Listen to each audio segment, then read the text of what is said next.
Mateus, capítulo 1, verso 1 ao verso 17. Farei a leitura e peço aos irmãos que acompanhem com muita atenção a leitura desse texto. Diz assim: livro da genealogia de Jesus Cristo, filho de Davi, filho de Abraão. Abraão gerou a Isaque, Isaque a Jacó, Jacó a Judá e a seus irmãos. Judá gerou de Tamar a Pérez e a Zera.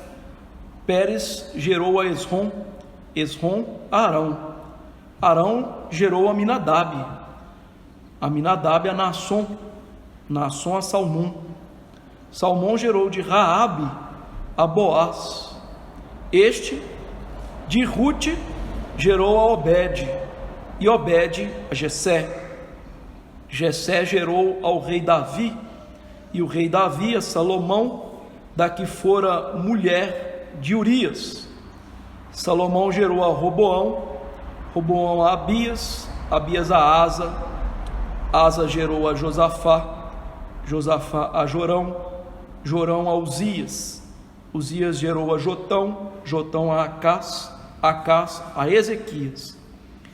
Ezequias gerou a Manassés, Manassés a Amon, Amon a Josias. Josias gerou a Jeconias e a seus irmãos no tempo do exílio na Babilônia. Depois do exílio na Babilônia, Jeconias gerou a Salatiel e Salatiel a Zorobabel.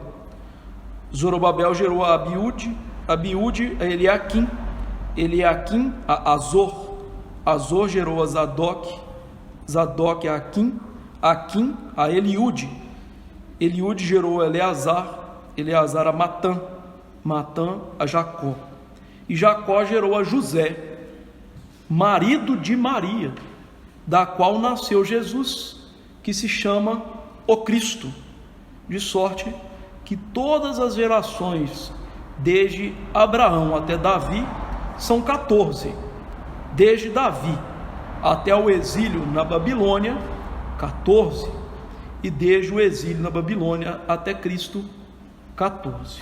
Vamos orar. Nosso Deus e Pai, te bendizemos pela leitura da tua palavra, leitura da genealogia do nosso Senhor e Salvador Jesus Cristo. Ah, Deus, que história maravilhosa de redenção é esta, do Senhor trazer ao mundo o teu Filho prometido, o descendente da mulher, para a nossa salvação. Ah, Deus, quão bom tu és em fazer isso, quão bom é ver que as tuas promessas não falham, quão bom é ver que tu é Deus clemente, Deus poderoso, assaz benigno e Deus compassivo de nós pecadores. Que história maravilhosa da nossa salvação. Quem poderia do pecado tirar pureza? Somente o Senhor. E o Senhor fez isso por meio de Jesus Cristo, nosso Salvador. Que nesse momento nós escutemos a palavra da verdade e nós nos foquemos em Cristo, que os nossos corações estejam jubilosos por ouvir a voz dele e ouvir sobre ele, e que assim a luz do teu Filho resplandeça cada vez mais no nosso coração, e como os astros que espargiam a luz, o façamos também nesse mundo tenebroso a qual somos chamados para ser luz. Perdoe os nossos muitos pecados, e que nesse momento nosso coração, nossa alma, nossa mente, todo o nosso ser estejam voltados para glorificar o teu nome, por meio da pregação e do ouvir a pregação. É no nome de Jesus que oramos. Amém. Quem são os seus ancestrais? Muitas pessoas possuem vergonha da família a qual elas fazem parte, família de que nasceram, vieram. Outras pessoas, por sua vez, possuem muito orgulho de serem descendentes de certas pessoas. Isso é muito mais comum na cultura americana. Sou descendente do fulano de tal, meu tataravô limpou as botas de Abraham Lincoln, coisas do tipo. E há por fim, e esta é uma tendência dos nossos dias, as pessoas que não se importam de onde vieram e quem foram os seus ancestrais. Nossa cultura hoje tem valorizado muito pouco a nossa família, a tradição, de onde viemos, independentemente se a origem é boa ou não. Isso fica evidente na maneira como nós tratamos os familiares, distantemente, fria, e também se evidencia na maneira como muitas vezes lemos a palavra de Deus. É muito comum nas nossas leituras anuais da Bíblia, e assim espero que os irmãos estejam fazendo, nós querermos pular as genealogias,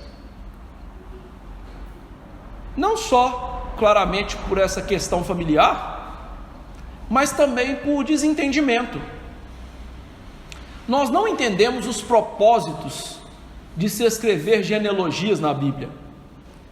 É certo que os judeus davam muito valor às genealogias, tanto que um grande historiador judeu, você já deve ter ouvido falar dele, José, do primeiro século, ele cita a sua genealogia, que poderia ser achada para quem quisesse procurar nos registros públicos de Israel. Deus também dá valor às genealogias, tanto que o primeiro livro da Bíblia é dividido em genealogias, o que os hebraicos chamavam de Toledô. Você deve perceber que as grandes transições no livro de Gênesis acontecem da seguinte maneira: então fulano nasceu, viveu tantos e tantos anos e morreu. Passa-se para o próximo personagem bíblico. Ou seja, se Deus não se importasse com isso, um livro inteiro não seria dispensado a genealogias.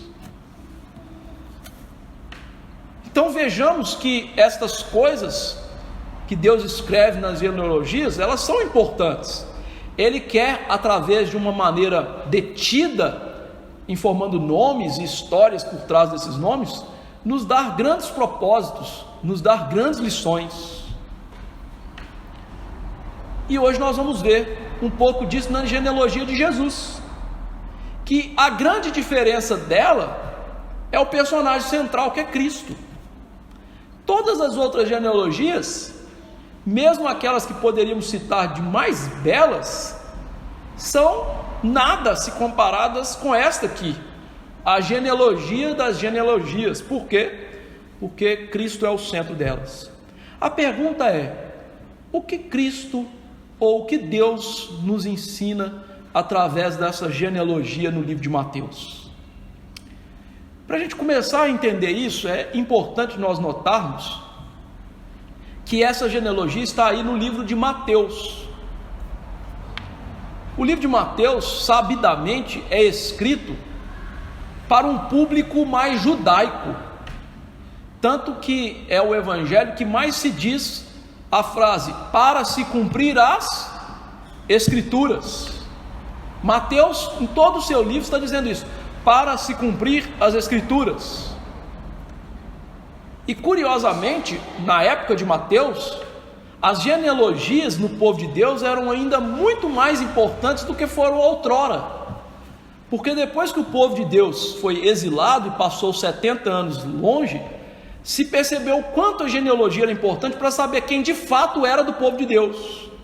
Então Mateus escreve para um público que dava muito valor à genealogia, e por isso ele começa o seu livro como se fosse todo o livro uma grande genealogia deste personagem que ele vai citar, que ele vai ensinar sobre ele, que é o personagem central dessa história, que é Jesus Cristo. E Mateus então tinha um grande propósito, através dessa genealogia de todo o livro, em que vai se repetindo a frase, para se cumprir as Escrituras, mostrar que o personagem desta genealogia, que é Jesus, ele era certamente o Messias prometido pelo Deus de Israel. O livro então vai mostrar, começando aqui pela genealogia, as citações bíblicas uma após a outra, que Jesus era o verdadeiro rei. Esse evangelho é o evangelho do rei, e não só o verdadeiro rei, mas aquele que era maior do que Abraão, Isaac, Jacó, Moisés, e que cumpria as profecias e era o centro das promessas de Deus. Então isso é muito importante para entendermos e entendermos essa genealogia. Então o que ele quer nos ensinar? Cristo, o Messias prometido na história, é verdadeiramente o rei de Israel. Então Cristo, o Messias aí prometido na história, essa história que é conduzida por Deus, como nós vamos ver, é de fato o verdadeiro rei de Israel. Para entendermos como funciona essa genealogia e como ele quer nos ensinar, essa genealogia ela tem uma lógica que às vezes para a gente leitor aqui rapidamente, ela não aparece, mas é uma lógica de divisão tripla, focando em Jesus e na promessa de Deus de que ele viria. Então Mateus divide essa genealogia em 3 partes, em que vai se contar a história do povo de Deus, que está sendo conduzida pelo próprio Deus, e que vai culminar ali em Jesus Cristo nascendo, em Jesus Cristo vindo ao mundo. Então ela é dividida de maneira igual, em porcionamentos iguais, de maneira proposital, para nos fazer focar ali, no personagem que é Cristo. É como se ele estivesse dizendo assim: vocês vão ler a história com esse fio condutor que é Jesus. Olha como esse fio condutor ele vai aparecendo aqui. Vou mostrar isso para vocês através dessa genealogia. Então ele trabalha logicamente essa genealogia, mostrando que as promessas de Deus a Abraão, a Davi, ao remanescente fiel, estavam sim se cumprindo em Jesus Cristo. Então são 3 fases da história: Abraão, Davi e o remanescente fiel, em que Cristo está conduzindo essa história. Vamos ver isso na genealogia de Mateus. A primeira fase da história está com a personagem, digamos aí, que capitaneia essa parte, Abraão, do verso 1 ao 5. Eu lhe garanto que eu não vou passar por todos os personagens, alguns que são chaves, mas a figura central do verso 1 ao 5 aí é Abraão, que Deus havia aparecido e lhe prometido um filho. Interessantemente, meus irmãos, depois que Deus havia prometido a Adão e Eva o descendente da mulher que esmagaria a cabeça da serpente, até Abraão, muito tempo se passou sem que essa promessa especificamente fosse salientada na história bíblica, ou seja, a promessa de um descendente, a promessa daquele que viria e esmagaria a cabeça da serpente. Por isso, quando Deus aparece a Abraão e lhe promete um filho, isso é muito significativo, porque está remetendo-nos de novo a Gênesis 3,15, que Deus prega o evangelho a Adão e Eva, prometendo que a salvação deles, por causa dos pecados deles, o pecado que entrou no mundo e trouxe morte, viria através de um descendente. E agora a salvação que passa pela descendência de Abraão viria a tiracolo dessa grande promessa de alguém que seria o Salvador. Então Abraão aqui, que é um homem de fé, ele vai ter que crer na promessa que foi dada lá no Éden, quando o ser humano rebelou-se contra Deus, quando o ser humano decidiu de maneira tão arbitrária, de maneira tão ignominiosa, se opor a Deus. Ele é chamado a viver com fé naquela mesma promessa que foi dada, e agora ele recebe esta promessa de que o seu descendente seria sim o Salvador do mundo. E é interessante, quando nós notamos a história de Abraão, nós vamos perceber que por mais que esse homem tenha sido um homem amigo de Deus e notado pela sua fé, o livro de Gênesis também é muito hábil em mostrar a pecaminosidade de Abraão. mostrando os seus pecados ali estampados. Um homem que teve dificuldade de liderar sua família, liderar sua esposa, que numa estrutura muito semelhante de Gênesis 3, lidera-o e dá a ele o fruto prometido, por assim dizer, a sua concubina, para gerar um filho que não estava vindo. Ou seja, Moisés nos mostra que esse homem que recebe a promessa é um pecador como eu e você, que tem dificuldades como a minha e a sua, inclusive de liderar a família, de ser o líder do lar.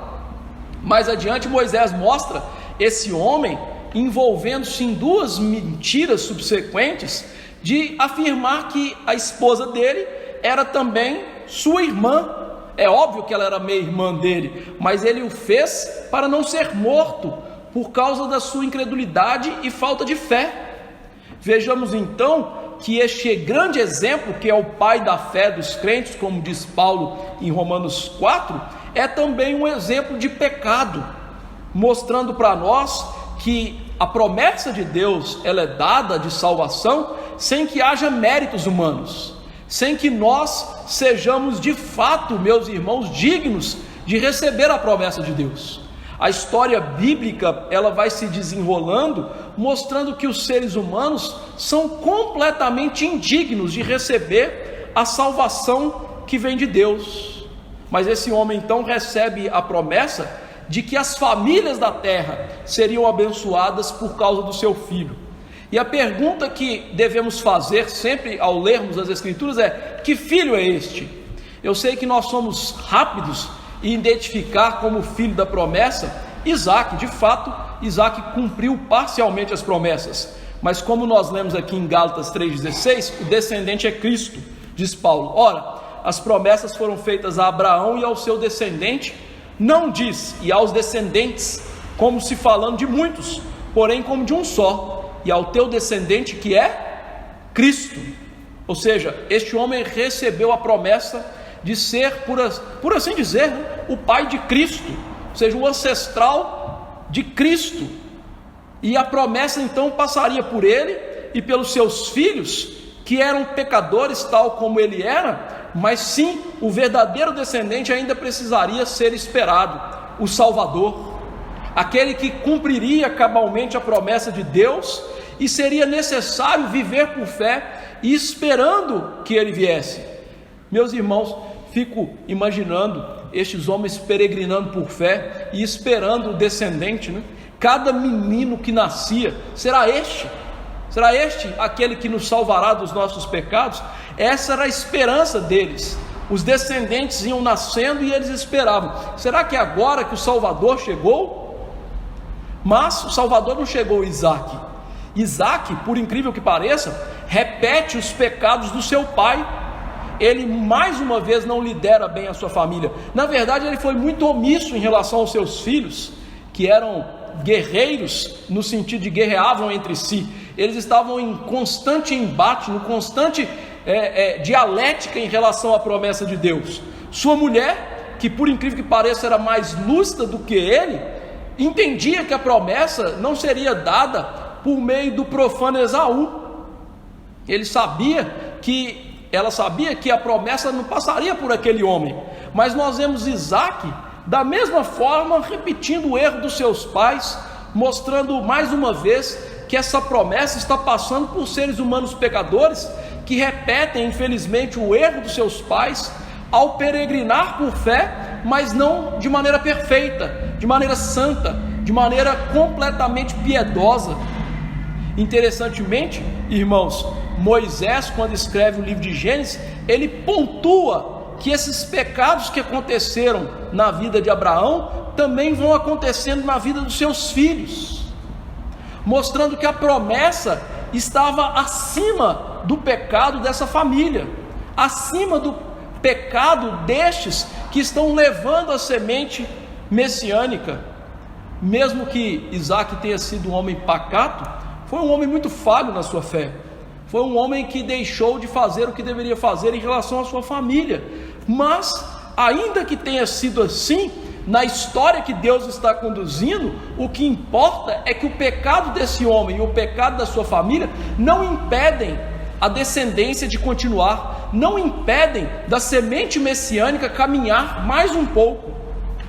E quando nós chegamos então no filho de Isaac, que figura, não é mesmo?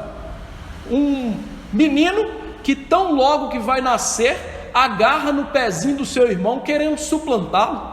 Daí o nome ser chamado de Jacó, o enganador, suplantador, que de maneira brilhante, no sentido do mal, roubou o direito de primogenitura do seu irmão por um guisado, por um repasto vermelho, que era da mesma cor do seu irmão. Esaú significa vermelho, comeu um guisado vermelho e teve então a promessa roubada pelo seu irmão. Essa é a família da aliança.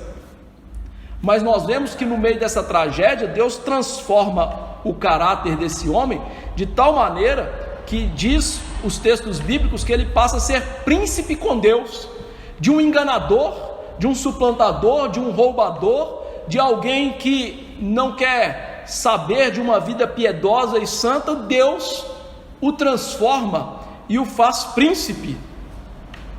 Israel, que daria o nome à grande nação, mas mais do que isso, daria, por assim dizer, uma grande seta, um grande apontamento para o verdadeiro Israel que temos visto aqui no livro de Marcos, que é Jesus Cristo. Ou seja, de Jacó nós temos o príncipe que aponta para o verdadeiro príncipe, que não é ele, o Senhor Jesus.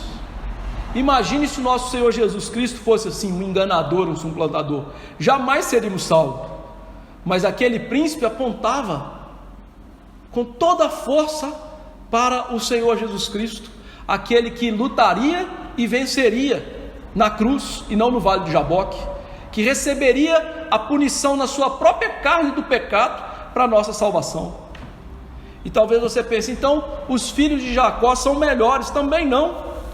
Quando nós vamos ver a história de Judá, que é o filho por quem se passa a promessa da aliança, Judá também era muito difícil. Judá esteve envolvido no quase assassinato do seu irmão José. Aquele homem quase levou José à morte, e ele então, não sabemos o porquê, deixa os seus irmãos e vai morar fora da estrutura familiar. E ali no meio daquela confusão de briga de família, de estrutura familiar desmantelada, nós vemos aquele homem gerando descendentes, e os seus descendentes eram horríveis, ao passo que Deus os matou. Interessantemente, que na história de Judá nós temos os seus 2 primeiros filhos morrendo por Moisés dizendo numa ação direta: Deus os matou. Imagina isso, passar por uma família assim. E esse irmão aqui de José, esse irmão aqui de Rúben, de Levi e outros, que deveria ser justo, piedoso, porque receberia a promessa da linhagem messiânica, não, um homem completamente destituído de uma moral e ética que era condizente com a revelação de Deus. Os seus filhos que foram morrendo deveriam gerar descendentes para Tamar, o que não foi feito. E ao invés de tomar providência quanto a isso, Judá se omitiu. Veja, mais uma omissão na história da família. É interessante ver como essas coisas vão dar certo no final, não é mesmo? Por quê? Nós vemos Abraão errando em relação à família, Isaac errando em relação à família, Jacó errando em relação à família, e Judá também. O pecado está progredindo. E meus irmãos, quando a gente observa esse padrão que Moisés vai narrando, é algo desesperador. Por quê? Porque a gente vai ver que o pecado, como disse Paulo, ele entrou por meio de Adão e ele passou a todos os homens, e ele vai progredindo, ele vai continuando na história humana, gerando problemas na família, gerando transtornos, gerando inúmeras dificuldades entre o povo de Deus. E desse homem que estava vivendo essa vida tortuosa, Deus então faz com que a linhagem prossiga. Nós sabemos que Judá vai coabitar com a sua nora, Tamar, que deveria ter sido resgatada pelos outros filhos de Judá, e não foram. a lei do levirato, essa lei que era um costume entre os povos e depois fez parte da lei de Deus, dizia que se uma pessoa casada morresse, a sua esposa deveria ser tomada pelo irmão e ele deveria dar um filho àquela mulher, e o filho seria do primogênito, ou seja, daquele que morreu antes, daquele que havia sido o esposo dela. Isso não estava acontecendo, e Deus então faz toda a história de maneira que Tamar se veste de prostituta, coabite com o seu sogro, e dali sai o ancestral de Jesus. Que história maravilhosa, não é mesmo? Dá até novela da Globo, de tão feia que é. Horrível. Mas olha que princípio belo nós tiramos disso. Se nós temos esse princípio de o pecado sendo perpetuado, nós temos o princípio de um Deus que controla a história e usa o pecado humano não só para os benefícios dos eleitos dele, mas mais para a salvação dos eleitos dele. Deus está usando a trágica história da semente da aliança para a salvação da semente da aliança. Cristo, meus irmãos, que viria, que era completamente santo e de fato vem de ancestrais cheios de pecado, que careciam da graça e da glória de Deus, afundados na miséria humana que assola todo ser humano. O pecado, algo terrível. E veja, meus irmãos, que quando nós continuamos lendo a história, a gente tem aqui a história de Raabe. E talvez você não saiba corretamente quem é essa mulher, mas ela era lá de Jericó, cidade amaldiçoada por Deus, que foi completamente obliterada pelo povo de Deus ao invadir a terra prometida. Aquela mulher, ela não era só de uma cidade maldita, mas ela também era prostituta. Ora, Tamar vestiu-se de prostituta. Agora nós temos uma mulher que de fato é prostituta, e o seu nome, Raabe, era um nome de um monstro egípcio, de um falso deus, e vai ser ancestral de Jesus. Uma mulher que, por um milagre de Deus, passou a ser um exemplo de fé, ouviu que Deus era com seu povo, creu nisso, escondeu os espias que foram lá em Jericó e passou a ser parte do povo de Deus, e por incrível que pareça, passou a ser ancestral do rei Davi, o verdadeiro rei de Israel mais adiante. As histórias então dos ancestrais de Davi são histórias de pessoas pecadoras, pessoas também de fé, pecadoras porque possuem aí a raiz do pecado no seu coração, já nascem pecadoras, mas pessoas de fé, porque criam no Messias que viria, e assim eram salvas. A graça eletiva que alcançou Abraão, Isaac, Jacó, também alcançou essa mulher, poupou essa mulher do juízo temporário em Jericó, que era um símbolo vivo do juízo eterno que Deus traria. E aqui nós tiramos outro princípio na história da genealogia de Jesus, a graça eletiva. Veja as pessoas que eu salientei: Abraão, Ur dos caldeus era sua terra, idólatra. Isaac, um homem aí cheio de confusão. Jacó, suplantador. Judá, quase um assassino, alguém que teve relações com uma mulher que era prostituta.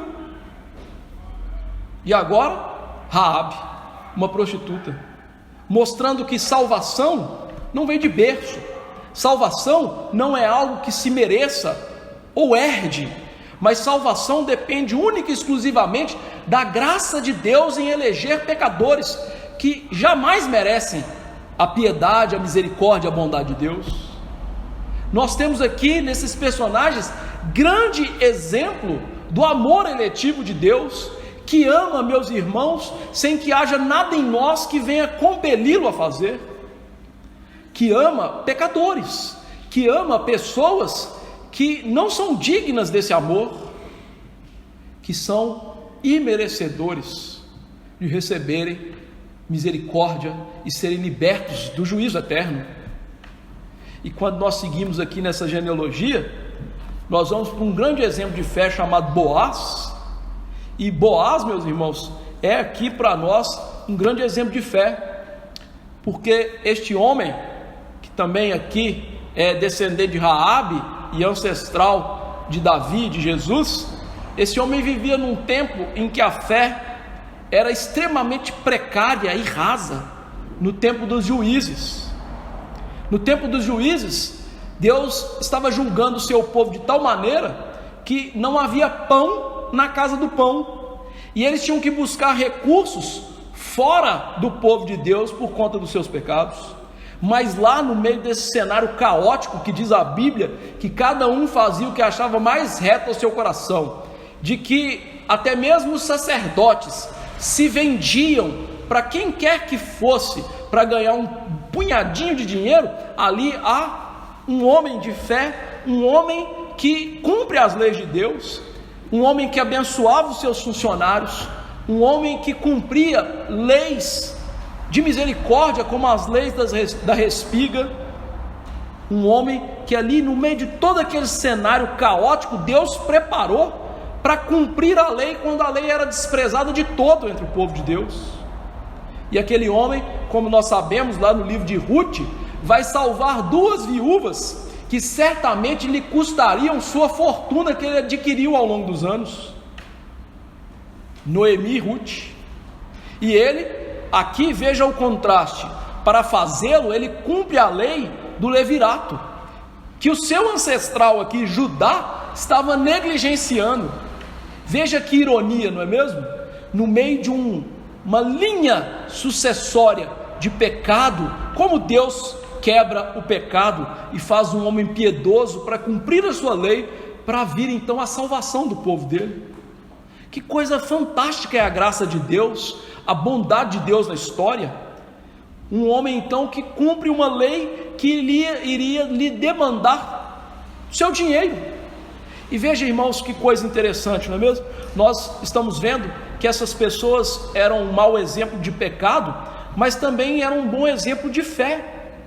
E esse homem é um bom exemplo de fé para nós, porque ele passou a fazer parte da ancestralidade de Jesus por demandar o seu dinheiro, enquanto aquele que não o quis fazer, que no livro é chamado de fulano de tal, Alone Pelone, alguém no hebraico que não era mencionado, perdeu a oportunidade de ser ancestral de Jesus por causa de dinheiro.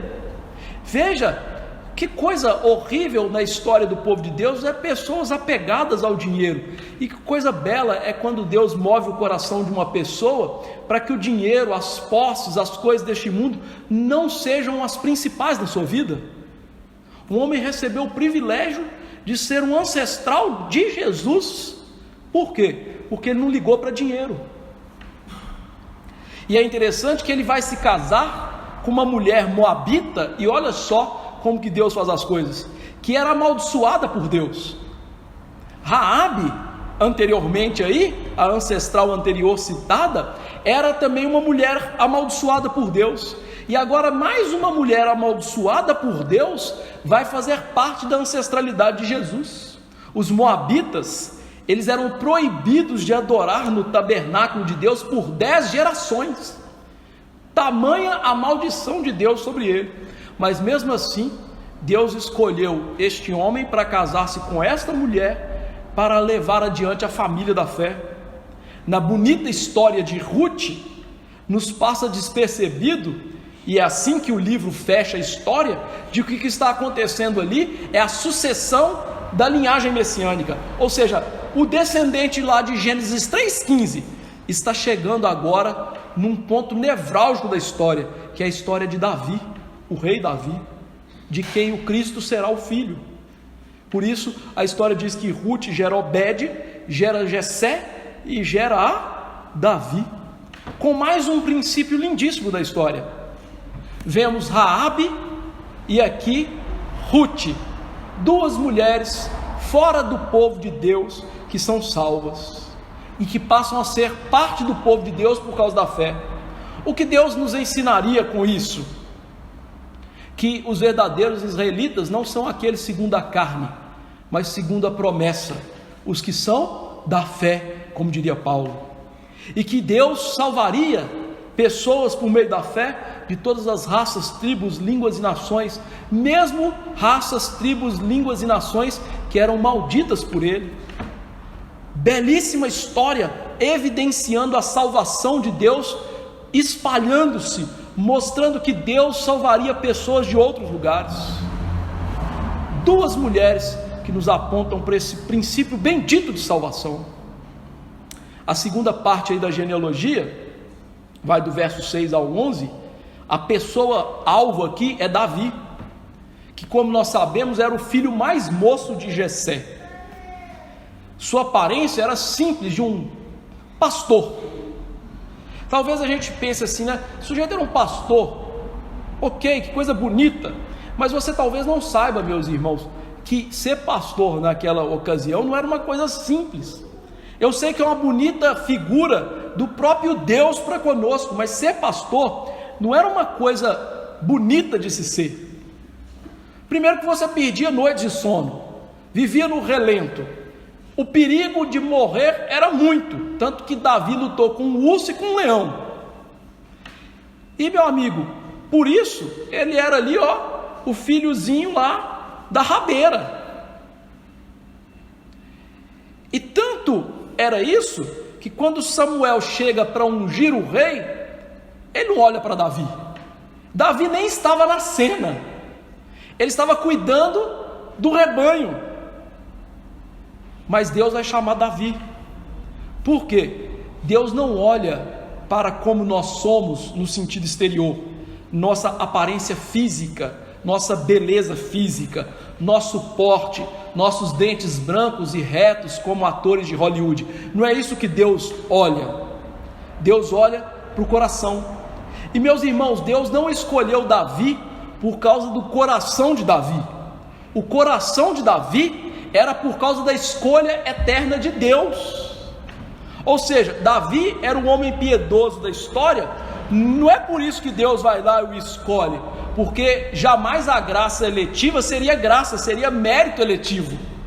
O coração de Davi é reflexivo em relação à graça de Deus, que é anterior. Por isso a história aqui é importante, no sentido de que Deus vai escolher Davi, não é porque Davi é merecedor, mas Deus fez do coração de Davi um coração aí, que cheio da graça dele, um homem segundo o coração dele. E esse homem que é aqui a transição da história, e que foi escolhido aí por Deus para ser o ancestral, digamos assim, mais elevado aqui dessa parte da história do nosso Rei e Salvador, que é Jesus Cristo. Esse homem tem uma história tristíssima, uma história que nós não percebemos, porque quando Deus faz essa escolha, o rei de fato de Israel era Saul, que passou a persegui-lo anos e anos, até que Davi se tornasse o rei de fato e de direito. E é interessante que quando nós lemos a história de Davi, nós não percebemos que Deus está ali endireitando as coisas e trazendo de novo a profecia que eu omiti propositalmente aqui à tona. Diz assim Gênesis 49, 8 a 10: Judá, teus irmãos te louvarão, a tua mão estará sobre a cerviz de teus inimigos, os filhos de teu pai se inclinarão a ti. Judá é leãozinho, da presa subsiste, filho meu, em curva se deita como leão e como leoa, quem o despertará? O cetro não se arredará de Judá, nem o bastão de entre os seus pés, até que venha Siló, a ele obedecerão os povos. O rei Saul, que estava ali de acordo com o coração do povo e não o coração de Deus, seria deposto porque ele era um rei ilegítimo, por assim dizer, segundo a promessa de Deus. E veja que coisa interessante, eu estou mostrando sobre o coração de Davi e o coração do povo, e veja que contraste em relação a essa história, porque o coração do povo elegeu um rei segundo o coração deles. O rei deles era o rei bonito, o rei bem apessoado, o rei que se destacava do pescoço para cima dos homens todos de Israel. Então eles escolheram o Brad Pitt, que representava o coraçãozinho deles. Qual era o coraçãozinho deles? Um coração idólatra, longe de Deus, covarde para viver a promessa de Deus, um coraçãozinho focado no aqui e agora e no que as pessoas pensam de nós, porque Saul representava isso. Ou seja, o coração humano, ele escolhe segundo as aparências, segundo aquilo que nós pensamos ser melhor. Já o coração verdadeiro, piedoso, que é um coração aí que vem do povo de Deus, dos eleitos de Deus, da ação de Deus nesse povo, vê coisas diferentes. Por isso, quando o profeta Samuel foi ungir aquele povo, estava andando como esse povo maldito, por assim dizer, entregue aos seus pecados, Deus teve que lhe repreender e mostrar: o rei seria um rei diferente, um rei que Deus não vê a aparência física, mas vê o coração piedoso que ele mesmo gerou, nos dando um grande exemplo nessa genealogia, ou seja, para o coração piedoso que o povo de Deus tem que ter. Nosso coração tem que ser desta maneira, gerado por Deus, transformado por Deus, focado nas coisas de Deus. E esse coração é aquele que recebe as promessas de Deus, se firma nas promessas de Deus e vive segundo as promessas de Deus. E qual promessa Davi recebeu? Segundo Samuel 7, 12 e 13 diz: quando teus dias se cumprirem e descansares com teus pais, então farei levantar depois de ti o teu descendente, que procederá de ti, e estabelecerei o seu reino. Este edificará uma casa ao meu nome, e eu estabelecerei para sempre o trono do seu reino. Ou seja, o descendente de Davi, como lá o descendente de Abraão não era Isaac, também o descendente de Davi não é Salomão. O trono de Salomão, por mais glorioso e brilhante que tenha sido, jamais foi um trono para sempre. Em parte a promessa se cumpre em Salomão. Por quê? Porque Salomão é o rei da paz, que apresenta o verdadeiro rei da paz, que é Jesus, que entra montado no jumentinho em Jerusalém. Mas Salomão não podia ser o descendente verdadeiro de Davi que cumpria a promessa. Por quê? Salomão, queridos irmãos, como nós vamos ver na história dele, é uma história que já começa mal, porque o nascimento de Salomão veio aí de uma união que não deveria ter acontecido. Por isso que aqui diz o texto bíblico que Salomão nasceu da mulher que fora de Urias o Eteu. Ou seja, aqui Mateus, de maneira habilidosa, nos mostra de onde vem Salomão, que vai dar continuidade à linhagem messiânica. De onde vem? Do pecado de Davi. Davi não poderia ter tomado Batseba jamais, mas ele o fez. É verdade, Deus lhe matou o primeiro filho, e Salomão não é o primeiro filho dela, mas ela era a mulher de Urias o Eteu. O pecado de Davi, que era um homem segundo o coração de Deus, está servindo mais uma vez aos propósitos de Deus. E Salomão, que é esse rei de paz aí, abençoado por Deus, nasce dessa união que não deveria acontecer. E mesmo então que esse homem tenha esse nascimento e tenha sido depois abençoado com sabedoria como nenhum outro, ele também teve histórias trágicas, porque se casou com mulheres estrangeiras e se tornou o rei que caiu em idolatria. E que não só caiu em idolatria, por causa da sua idolatria, Deus dividiu o reino em norte e sul por causa dos seus pecados. Mais uma vez, história bonita, não é mesmo? Eu duvido que algum de nós ia querer contar essa história como genealogia, não é? Mas essa é a genealogia de Jesus, irmãos. Ou seja, de homens e mulheres pecadores, pessoas que nós não queríamos para nossos parentes, mas que foram ancestrais de Jesus, que de tal maneira pecaram, que Deus divide um reino, tribos, irmãos, que não deveriam ser divididos. Que coisa triste de ver. E mais, Salomão, por conta dos seus pecados, deu à luz a um sujeito chamado Roboão, que por causa dele, definitivamente, Deus rompeu o reino. A ironia de Deus é uma coisa intensamente maravilhosa, porque nós vemos que Salomão era o homem mais sábio, e Roboão era o filho mais burro, por assim dizer. Interessante que as pessoas vieram até ele e disseram: e aí, o que você vai fazer? Seu pai reinou sobre a gente com um grande jugo, e você?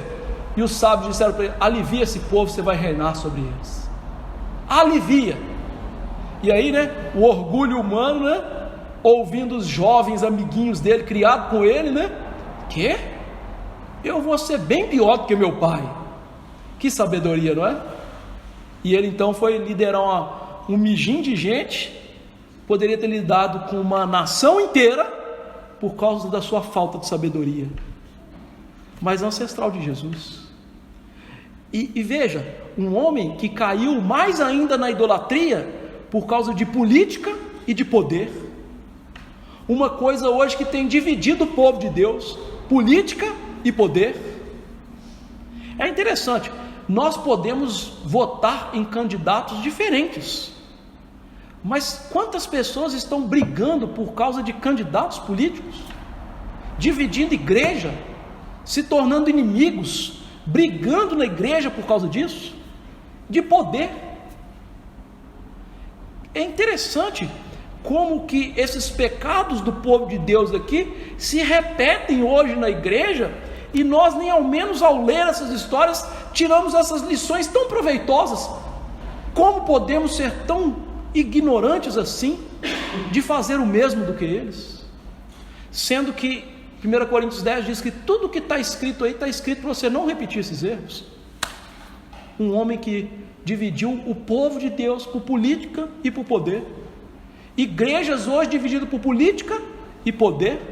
Às vezes poder até dentro da igreja, de pessoas que querem sentar-se no trono da igreja e serem oficiais na igreja só por ter poder. Que coisa trágica.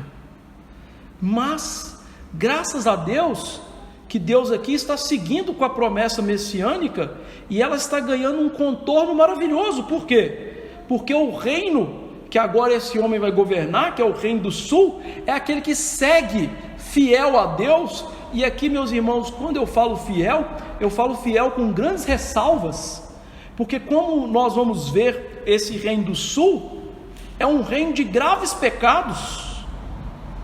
Eu não vou citar aqui todos esses reis elencados, nós temos alguns aqui como Josafá e Asa, que eram piedosos, mas o resto deles, e a maioria deles, são pervertidos sexualmente, quanto à sua fé, homens que brincaram com as suas famílias, com o reino, mataram seus irmãos para assumir o trono, e é esse tipo de coisa que Deus está aqui governando para vir o nosso Salvador.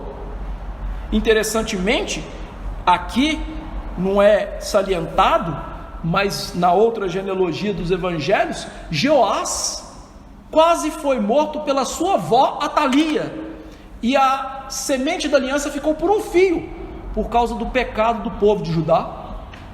Veja que coisa. E no meio de todas essas trevas, nós vemos aqui Deus levantando alguns homens piedosos para ainda salvaguardar um pouquinho ali, como se fosse um suspiro, a semente da aliança. Por exemplo, a história de Ezequias, que não tinha filhos, mas era um homem piedoso, e Deus o anuncia: você vai morrer. E numa oração maravilhosa, que é registrada tanto no livro dos reis quanto em Isaías, aquele homem recebe de Deus mais 15 anos de vida, e diante disso, desse grande milagre de mais 15 anos, e de um filho que ele vai ter, ele cai em pecado pelo seu orgulho, e deixa a Babilônia entrar para ver tudo que ele tem, e por causa disso o povo vai para onde? Para o cativeiro, e ele foi capaz de dizer: ainda bem que não vai ser nos meus dias, ou seja, que se lasque os que vão vir atrás de mim. E esse homem é o fio de esperança, por assim dizer. Esse homem é o mais elevado digamos assim, da geração dele, mas preserva a semente. A Assíria estava ali para destruir, e Deus está preservando através de um homem pecador, e que vai ter um filho que foi o mais terrível rei de Judá, chamado de Manassés, que também é ancestral de Jesus. Sabe o que Manassés fez? Queimou seus filhos. Eu vou descrever como é que eles faziam isso, só para você ter uma noçãozinha da maldade.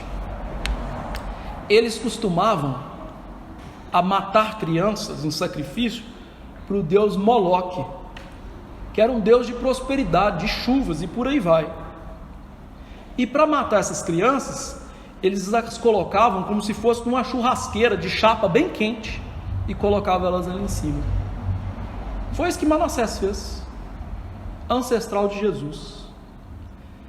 Um homem tão mau, um crápula, que trouxe todo o pecado de volta para dentro do povo de Deus, que Ezequias, seu pai, tinha tirado. Veja, Ezequias vai morrer, não tem filho, precisa da semente seguir adiante. Nasce um filho. Quem é o filho? Um rei desgraçado e mau, pecador, que mata suas crianças. História trágica. Mas veja como que Deus é, no meio disso tudo, maravilhoso. Diante de um homem que matava os seus filhos, que dava cabo da descendência da aliança, e você pensa assim: esse homem não vai ser salvo. Quando nós lemos o livro de Crônicas, Deus salva esse homem. Você salvaria uma pessoa assim, que mata os seus filhos na chapa quente? Deus foi lá e salvou, mostrando, meus irmãos, essa graça soberana de Deus, que salva o pior dos pecadores, que salva pessoas que você olha e fala assim: jamais essa pessoa entraria para o meu time, para a minha família, jamais uma pessoa assim eu gostaria que fosse o meu ancestral. E Deus foi lá e salvou. E é tão maravilhoso que ele vai ter aí um dos seus ancestrais, Josias, o último rei piedoso de Israel, que morreu como? Não ouvindo a palavra de Deus. Josias, o último rei piedoso de Israel, morreu numa batalha chamada de Megido, lutando contra Faraó. Deus havia dito por meio da boca de Faraó: não vem lutar, você vai morrer. E de fato ele morreu por não ouvir a voz de Deus. E é interessante esse nome, não é mesmo? Megido. Você já deve ter ouvido falar desse nome no Novo Testamento, Armagedon. Aquela batalha que o último rei piedoso de Israel teve, e que ele morreu por não ouvir a voz de Deus, apontava para o nosso Senhor Jesus Cristo, que venceria a batalha, por ser um rei piedoso e jamais morreria, por ser o rei ressurreto. Então aquele homem que era piedoso e mesmo assim morreu por não ouvir a palavra de Deus, o seu pecado, apontava como uma grande seta para o final do povo de Deus, que não era chorar por um rei morto, mas era celebrar por um rei que viveria eternamente. E aqui, dessa parte da genealogia, nós aprendemos dois princípios. Primeiro, o livro dos reis, os próprios reis, que eu fui citando aqui alguns deles, todos eles, mesmo os piores, eles apontavam para Jesus, o verdadeiro rei. Mateus está aqui elencando esses reis, mas mostrando para a gente o verdadeiro rei. De fato, quem nós precisamos e esperamos não são estes aí, é o rei Jesus. Todos estes são pecadores, todos estes cometem suas falhas, mas o rei Jesus é o rei perfeito. O segundo princípio é um grande problema que foi calcanhar de Aquiles para todos eles: a idolatria. Infelizmente, mesmo os reis piedosos idolatraram alguma coisa. Salomão o dinheiro, Davi o sexo e por aí vai. Todos eles tinham um problema terrível, a idolatria, que apontava de fato para o verdadeiro problema do homem, que é o pecado, e para o verdadeiro exílio que nós vamos ver que o povo de Deus foi, que não é a Babilônia, que é o exílio do pecado nos prendendo. Idolatria nos leva, por assim dizer, ao cativeiro do pecado, ao cativeiro de Satanás. E nós todos nascemos assim, idólatras e cativos. E a solução não era nenhum desses reis, porque nenhum deles conseguiu libertar o povo dessa grande prisão que eles estavam submetidos. E nenhum deles conseguiu se libertar. Mas é Jesus aí que vai entrar na história para fazer o que eles não conseguiram. Por isso Paulo disse em Colossenses 1, 13 e 14: Ele nos libertou do império das trevas, nos transportou para o reino do Filho do seu amor, no qual temos a remissão dos pecados. Jesus era o verdadeiro rei e libertador do povo de Deus. É Ele que tiraria a idolatria do coração do seu povo, é Ele que libertaria o seu povo do pecado. A terceira fase da história, e eu vou ser mais breve aqui, porque são personagens que nós não conhecemos e não tem a história deles relatadas. Mateus foca naquilo que a gente chama de remanescente fiel até Cristo. A terceira fase da história, a figura central agora é Jesus. Mas a história vai chegar até Jesus naquilo que nós chamamos de remanescente fiel. Mateus trabalha isso com o elemento de ligação que é o personagem aí no verso 12 de Jeconias. Esse homem, que não foi citado anteriormente, ele foi o rei que foi levado para Babilônia, preso por Nabucodonosor na primeira invasão. E esse rei morreu na Babilônia. Mas é interessante que a história do Antigo Testamento, no livro hebraico, termina com ele. Na nossa Bíblia, o Antigo Testamento termina com Malaquias.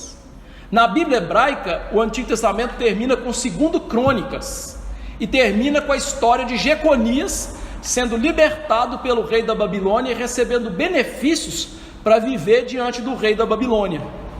Por que a Bíblia hebraica termina assim? Para o fio de esperança, no sentido de que, veja, ainda que nós percamos de vista a semente da aliança progredindo, Deus ainda está levando adiante essa história. Nós não conseguimos ver, mas Deus está levando adiante essa história.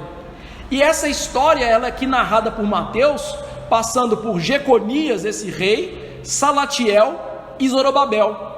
E Zorobabel, nós sabemos a história dele, como nós vimos aqui em Ageu e Zacarias, que foi governador e que foi sim o ancestral de Jesus, que recebeu a promessa da reconstrução do templo, mas mais do que isso, que o seu descendente, por assim dizer, construiria o verdadeiro templo de Deus, que é a igreja. Lá em Zacarias 4, 6 e 7, diz o seguinte: prosseguiu ele, Deus, e me disse: esta é a palavra do Senhor, Zorobabel, não por força nem por poder, mas pelo meu espírito, diz o Senhor dos exércitos. Quem és tu, ó grande monte? Diante de Zorobabel serás uma campina, porque ele colocará a pedra de remate em meio a aclamações. Haja graça e graça sobre ela. Como nós vimos, essa promessa não era só sobre a reconstrução do templo, mas era a construção do verdadeiro templo, que era a igreja. Então, Zorobabel, descendente aí de Jeconias e Salatiel, é aqui um ponto nevrálgico. Por quê? Porque esse homem recebeu a promessa do templo que seria construído, a verdadeira igreja. E mesmo que ao olhar para a história pós-exílica nós não consigamos enxergar essas coisas como eles mesmos não enxergavam, nós vemos ali a história do Messias continuar. Deus estava trabalhando através desses homens que nós chamamos de remanescente fiel. Pastor, você já falou isso, mas o que é isso? Remanescente fiel vem lá do livro de Isaías, que Deus disse que o povo dele é minguado, é pequenininho, são poucos, e que são os piedosos que seguem a Deus de fato e de perto. As pessoas, meus irmãos, são tão cegas na igreja que elas não percebem que muitas delas se enganam achando que são crentes da igreja sem ser crente. O povo de Deus não é a maioria que está dentro da igreja que é salvo, pelo contrário, é o menor número que é salvo. O remanescente fiel sempre existiu. Ora, Abraão, uma pessoa, chamado lá de Ur dos Caldeus. Isaac, Jacó, o irmão dele não era. Percebe? São poucos. Daquele 1 milhão e tanto que saiu do Egito, quem entrou na terra prometida? Você percebeu? O autor aqui está trabalhando com eles, principalmente que conheceu essa realidade, mas com a gente, esta realidade de que o Messias vai vir através desses poucos piedosos da história do povo de Deus, que sempre esperaram a salvação em Cristo, que hoje se cumpre na igreja com aqueles que nutrem a esperança da volta de Cristo e esperam por Ele. Mateus está trabalhando essa história do remanescente, mostrando o quê? Olha, o Senhor vai vir num remanescente. Hoje existe um remanescente segundo a eleição da graça, como diz Paulo em Romanos. Sempre esse remanescente que vai levando adiante a promessa de Deus. A eles num Jesus que viria, e nós num Jesus que vai voltar. Mas sempre Deus vai trabalhando com o seu remanescente fiel. Eu nasci na igreja, mas não creio em Jesus, o problema é seu. Eu sou presbiteriano de presbiteriano, beleza, mas se você não dá fruto espiritual, o problema é seu, você não faz parte do remanescente. O remanescente são poucos, são piedosos, são fiéis, você vê neles frutos de boas obras. Às vezes nós nem sabemos quem são de fato, porque os homens aqui que vão ser citados são de fato João Ninguéms da história. Quem são essas pessoas aqui? Ninguém sabe, mas são remanescentes segundo a graça, são eleitos por Deus para levar adiante a promessa da salvação. No momento mais obscuro da história eles estão aí. Que momento é esse, pastor? Mateus não cita aqui, mas está por trás desses nomes de João Ninguéms que são citados aqui, ao que a Bíblia chama de 400 anos de silêncio. A Bíblia não, os teólogos ao examinar a Bíblia, que foi o período de Malaquias até as profecias do Novo Testamento, em que Deus se silenciou, parou de falar por profecias com seu povo, e eles entraram numa decadência moral e espiritual enorme, e haviam poucos ali piedosos que estavam levando adiante essa promessa, poucos, tanto que quando Jesus vem, não foi um templo inteiro que pegou Jesus no colo e falou assim: agora eu vi a salvação, pode despedir a gente. Foi um ou outro. Mateus está aqui embutindo na história esses 400 anos que parecia morta a semente da aliança, parecia extinta, mas que Deus estava trazendo o Cristo. E aí sim ele chega, José, marido de Maria, da qual nasceu Jesus. Depois de anos tortuosos e na penumbra, vem sim o verdadeiro rei, que Mateus salienta, não é filho segundo a carne de José. José, marido de Maria, você viu? Ele não falou José, pai de Jesus. José, marido de Maria, porque pressupõe-se o que ele vai dizer depois, que José não foi pai de carne de Jesus. Estava a genealogia, mas não é de carne de Jesus. Na ideia de que é um milagre, tudo o que aconteceu, e agora ainda vai ser um outro milagre. Ele vai vir de alguém que não é esse homem, vai vir do Espírito Santo. Cristo herda a humanidade de Maria, mas não de José. De José ele herda o quê? Essa genealogia, o direito do trono de Davi. E Mateus então fecha esse argumento dizendo aí, são 14 gerações de Abraão até Davi, de Davi ao exílio 14, e do exílio até Jesus 14. Meus irmãos, como eu disse, não são 14 de fato. Mateus está mostrando aqui logicamente os passos de Deus para salvar o seu povo. Ele está mostrando que toda essa genealogia era proposital, no sentido de que ele está mostrando para a gente qual é o propósito de Deus com a história de pecadores: mandar o seu filho salvar o seu povo. Jesus é o cumprimento das promessas. Ele engendra de tal maneira aqui a história contada para focar no que? De fato, essa genealogia ela culmina naquilo que é o cumprimento literal e cabal da história do povo de Deus, Jesus, o nosso Salvador. Ele nasceu de uma virgem, ele nasceu desse bando de pecadores, eleitos por Deus, e quem é importante nessa história, a figura central da história? Jesus. Ele é o Rei Messias que vence o pecado do mal. E como aqui eu deixei por último uma coisa, que ele chama Jesus, que se chama o Cristo. Interessante, por quê? Jesus não chamava Cristo. Cristo era um título dele. Mas por que então Mateus cometeu esse erro teológico, pastor? Não, meus irmãos, ele não cometeu erro teológico. Quem está escrevendo aqui é Mateus, inspirado pelo Espírito Santo. Então por que ele chama Jesus de o Cristo, como se fosse o nome dele? Simples. O verso 21 diz o seguinte: ela dará à luz um filho e lhe porás o nome de Jesus, porque ele salvará o seu povo dos pecados deles. Ou seja, Mateus aqui propositadamente liga o título funcional de Jesus à pessoa de Jesus, porque essas duas coisas são indissociáveis. Há uma ligação intrínseca em quem é Jesus e o que ele veio fazer. Quem é Jesus? Yahvé, que nos salva dos nossos pecados. O que ele veio fazer? Nos salvar dos nossos pecados. Jesus é o Cristo, o Salvador. O que o povo receberia? O Salvador, Jesus Cristo, o cumprimento de todas essas promessas, de toda essa história trágica. Ele veio, fez-se carne, habitou entre nós para nos salvar. Ele é importante, ele é o Salvador. Então, diante disso, como viver esta verdade? Primeira coisa, crer verdadeiramente na messianidade de Cristo. Crer que Deus conduziu a história de maneira soberana para que nascesse um homem santo no meio de uma história de pecadores, e que esse homem santo no meio da história de pecadores é o cumprimento das promessas de Deus.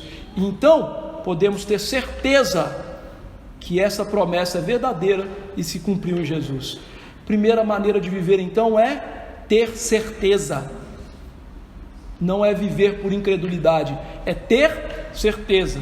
Cada um desses homens e mulheres passados aqui eram pecadores, mas eles viviam com base na promessa. Eles confiavam na promessa, e é assim que a gente tem que viver, confiar na promessa de Deus. Segundo lugar, aplicar que a graça de Deus, e somente a graça de Deus, é que nós podemos participar também da família de Jesus, não dos ancestrais de Jesus, mas dos descendentes espirituais de Jesus. Jesus disse certa vez que a família deles são aqueles que fazem a sua vontade. E por mais então que a nossa história seja marcada por desastres, desgraças, ancestrais ou descendentes ruins, não importa. Importa é que creiamos e façamos a vontade de Jesus, e ao fazer isso somos parte da família de Jesus.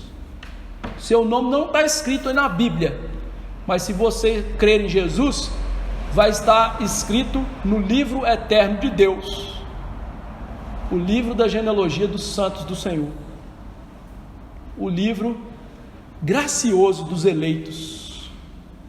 Quer coisa melhor do que essa? E nada sai fora do controle de Deus para salvar aqueles que estão escritos nesse livro da vida.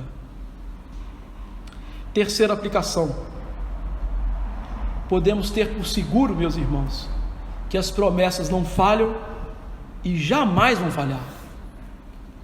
Então, quando você olha para esse mundo e vê um mundo caótico, um mundo tenebroso, olhe para essa genealogia e veja, esse caos e essas trevas já pairavam antes e continuam pairando agora. Mas a promessa falhou? Não. A promessa vai falhar? Não. A promessa agora não é que Jesus vai vir no sentido de que ele vai vir para a primeira vez, é que ele vai voltar, porque a primeira promessa já se cumpriu. E se a primeira promessa já se cumpriu em meio a tanto caos e trevas, mesmo em tanto a tamanhas trevas e tamanho caos, ela vai se cumprir. Podemos ficar firmes nisso. Não deixe que esse mundo perverta você e te leve a acreditar que Jesus não vai voltar. Ele vai voltar. Confie nisso, firme-se nisso. Quarto lugar, nós aprendemos aqui que o verdadeiro significado do Natal, então, é o nascimento do Salvador dos eleitos de Deus. Os eleitos não são importantes, são um bando de João ninguéms escolhidos pela graça. Quem de fato é importante é o eleito de Deus, Jesus. E se ele de fato é o eleito de Deus e o importante, significa que todos nós devemos ser servos dos demais. Meus irmãos, é tão esdrúxulo ver o orgulho crescer no meio da igreja em nossos dias, que as pessoas não servem umas às outras, não estão interessadas umas nas outras, não querem saber mais dos seus irmãos. Por quê? Porque se julgam importantes. Todos nós, meus irmãos, eleitos de Deus, somos Joãos ninguéms nessa história. O centro da história é Jesus, não você. Então pare de olhar somente para o seu umbigo e olhe para os seus irmãos. E mais do que isso, olhe para Jesus. Quinta aplicação: em todos esses tempos, Deus preservou os fiéis, passando por lutas e provações. Narrei algumas delas. Deus jamais desamparou o seu povo, mesmo que seu povo muitas vezes tenham largado a piedade e a santidade, como deveriam mantê-las, mas Deus jamais desamparou o seu povo. Se nós somos verdadeiros crentes, mesmo que muitas vezes percamos a esperança, mesmo que muitas vezes deixamos de ver as coisas corretamente, como no período pós-exílio que eles deixaram, Deus está ali preservando e cumprindo seus planos. Peça para que Ele lhe traga de volta a sensatez, para ver esses planos corretamente se cumprindo na vida do seu povo. Sexta aplicação: Deus não depende de nós para cumprir a sua vontade, não é mesmo? Deus é muito bonito e nos chama para ajudar, por assim dizer, entre aspas, a cumprir seus planos, mas Ele não precisa de nós. Se fosse por causa do ser humano, lá em Abraão, o primeiro citado, a gente já viu que ia dar errado, não é? Ora, Deus é soberano para fazer muito mais do que imaginamos, pensamos e venhamos a pedir a Ele. Ele não depende de nós, graças a Deus por isso, mas Ele quer que cada um de nós também trabalhe na sua seara, que ensinemos às pessoas esse Cristo Salvador.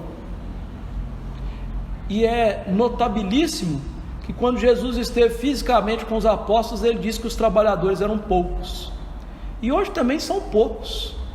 Devemos pedir mais trabalhadores para a obra. São muitos os pastores fiéis? São muitos os presbíteros e diáconos fiéis? São muitas as pessoas que são fiéis na igreja e discipulam pessoas e levam pessoas a Jesus? Trabalhadores são poucos. Então, anime-se a trabalhar nessa seara, porque o fim dela é glorioso, vale a pena. E em sétimo e último lugar, nós podemos nos alegrar com essa data, pois ela representa o cumprimento das promessas de Deus em relação à salvação do seu povo. O Natal não é um dia triste, como hoje muitos crentes têm dito. Eu não gosto do Natal porque é um dia triste. Ora, meu amigo, você não gosta de Jesus? De celebrar Jesus? O que você está bebendo aí nesse copo seu? Como assim? Celebrar o nascimento de Jesus é triste? Ora, se você não consegue celebrar o nascimento de Jesus, tampouco celebrará sua morte, ressurreição e sua volta. Seu destino só pode ser o fogo eterno. É uma data de alegria, de louvar a Deus como aqueles pastorezinhos lá no campo. Vamos ver a salvação, vamos ver o que Deus prometeu e cumpriu, e depois responder toda a realidade que nos cerca com alegria e santo temor. Por isso, para que você e eu não venhamos a dizer o Natal é um dia triste, é necessário nos santificar, pois são aqueles que se alegram em Jesus, é que confiam em Deus e esperam em Jesus para a sua salvação. Se Jesus não é sua alegria aqui, meu irmão, ele vai ser sua maior tristeza no inferno, porque vai ser ele que vai lhe condenar. Que isso não seja assim. Celebre não só hoje, mas todos os dias o nascimento do Senhor e Salvador Jesus Cristo. Que ele te abençoe e me abençoe para isso. Vamos cear, vamos tomar a Santa Ceia do Senhor. Vou chamar aqui o Edmar e o seu José Clarison para me ajudar.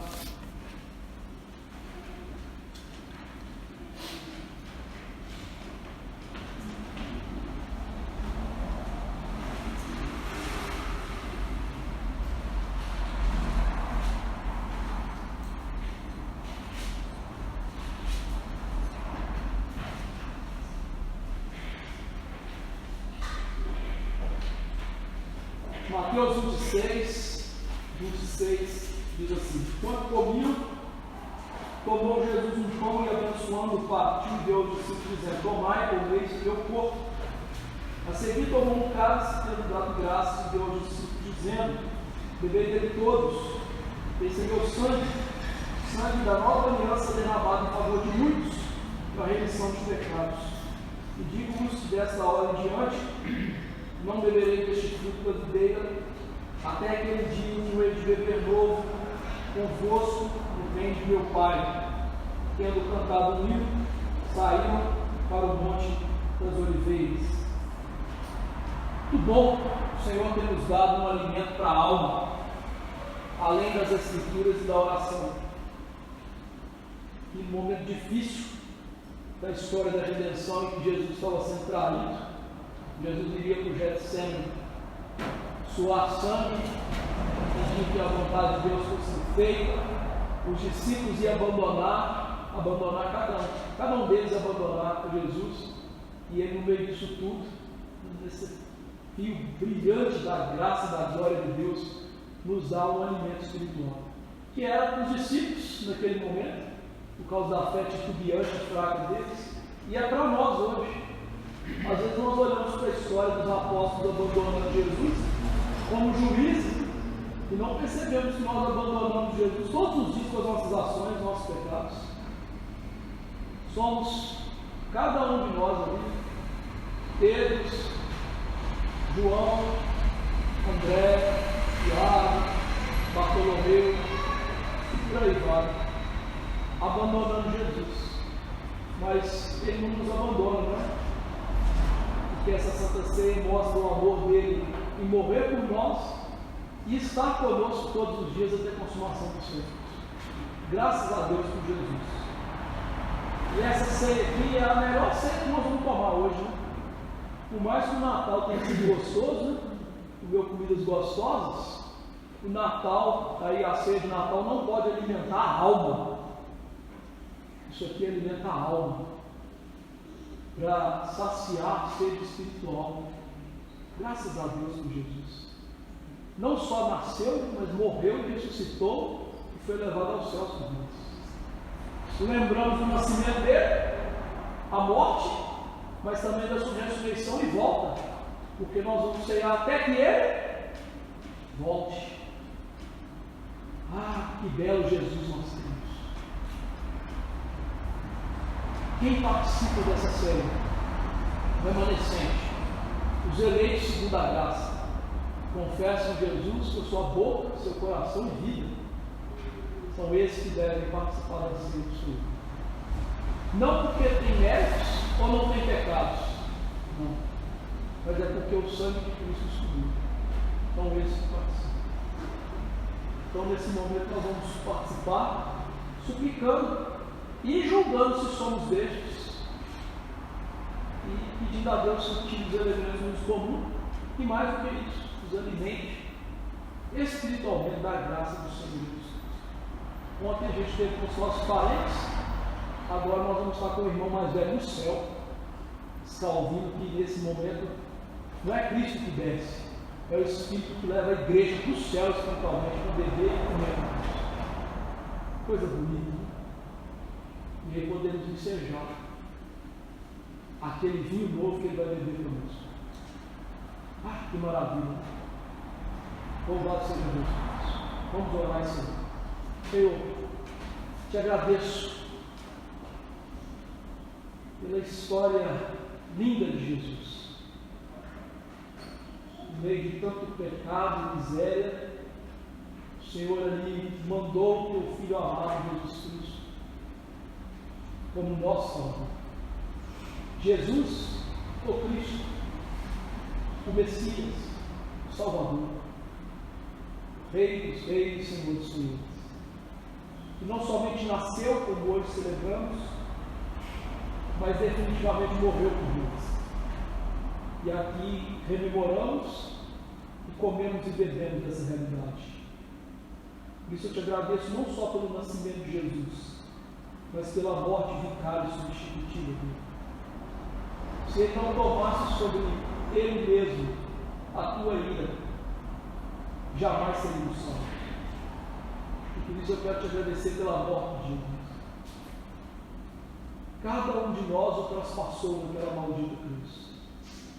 Cada um de nós lançou um impropério na sua face naquela cruz. Se o mundo recebeu, o mundo também o matou. Mas hoje não é o mundo que ceia dele, é o teu remanescente, o teu eleito, o teu povo. Que aqui espero que sejamos todos nós, meus irmãos e irmãs. E eu te imploro que o Senhor alimente esse povo, porque nós somos tão fracos como Abraão, Isaac, Jacó, Judá, Raabe e todos os outros citados, idólatras, que deram importância a coisas que não são devidas. Todos nós somos assim. Mas eu quero te implorar perdão e graça para participarmos dessa ceia de maneira a não tomar juízo, mas vida, e vida em abundância. Vida que está no teu Filho amado, Jesus. E que essa ceia nos faça almejar, a ansiar pela volta gloriosa do Senhor. E certamente há de seguir. Tire, ó Pai, eu te imploro, esses elementos de uso comum, no uso espiritual. Nos eleve agora ao Cristo redivivo nos céus, para nos assentar, nós mendigos, à mesa do verdadeiro Rei. E que nós nos fartemos para perdão, edificação e transformação das nossas vidas. É no nome dele que oramos. Amém.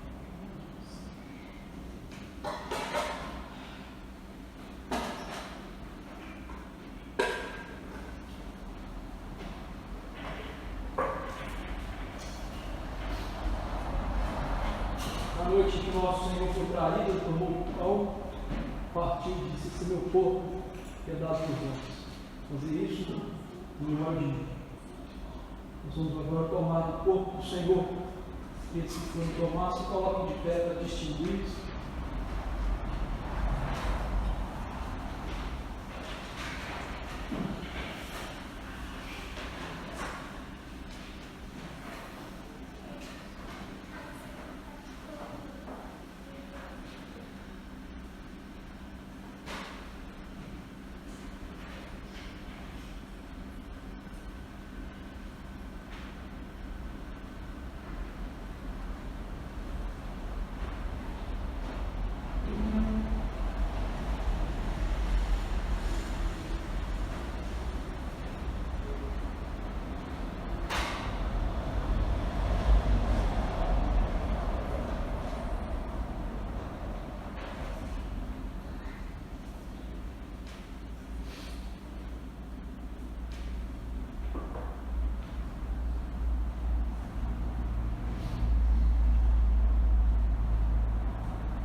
dado por vós, fazer isso em memória de mim.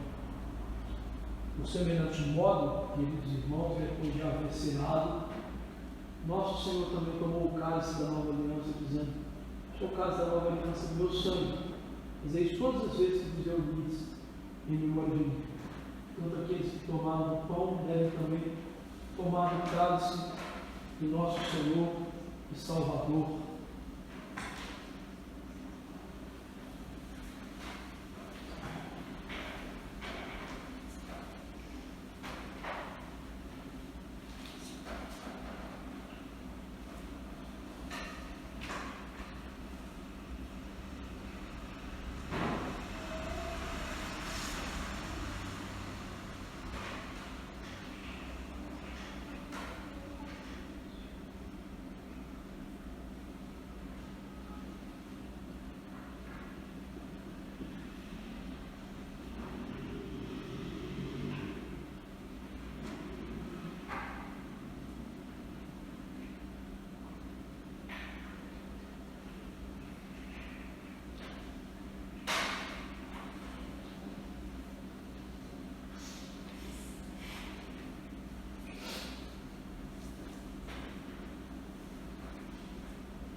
Cálice da nova aliança de Deus.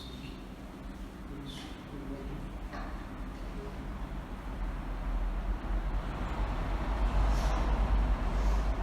Alguns irmãos foram omitidos?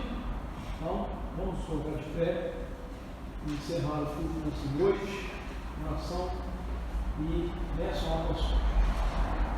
Senhor Deus Todo-Poderoso, te agradecemos por esse momento gostoso, por tua presença, por tudo prestado até o Senhor, e chegou até o trono da tua graça por meio de Jesus.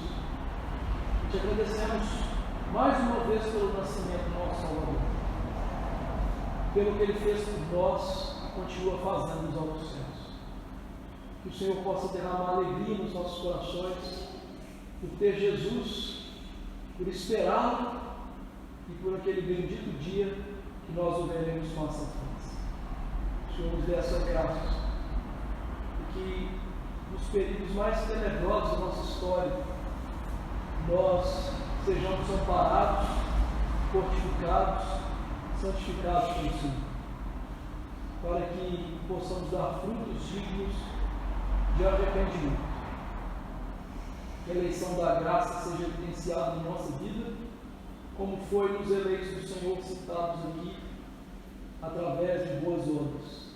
Nos ajude e perdoa, ó Deus, por quantas vezes negligenciamos o dom de Cristo, sua história, sua memória. Nós o lembremos todos os dias, e não somente no Natal. E Cristo seja para nós grata memória, seja para nós, ó Deus, o pão vivo que desceu do céu, a água que jorra e vai nos alimentar e descedentar para si. Abençoe a nossa igreja, para que seja focado em Jesus e ame Jesus de todo o coração. Abençoe para que nossa igreja tenha mais do teu remanescente e menos daqueles que se perdem. Abençoe a tua igreja na face da terra, para que haja um avivamento, que haja mais eleitos do que bodas no nosso meio. Infelizmente temos visto o contrário, mas temos ele. Eu te imploro isso. E que nós esperemos Jesus Cristo, porque quando Ele voltar, esses cabritos e bodes serão lançados no inferno, e eu não falo isso com gozo, mas os seus eleitos, as suas ovelhas estarão para sempre com Jesus. Que maravilha, Senhor! Fique conosco nessa esperança e nutra cada vez mais o nosso coração. Abençoe o teu povo, retorno para o seu lar, e mais uma semana para viver com Jesus e para glorificar a Jesus. É no nome dele que oramos. Amém. A graça do Senhor Jesus Cristo, o amor de Deus, nosso bendito Pai, e a consolação do Espírito estejam com os eleitos do Senhor de para sempre. Amém. Vocês assentar, irmãos.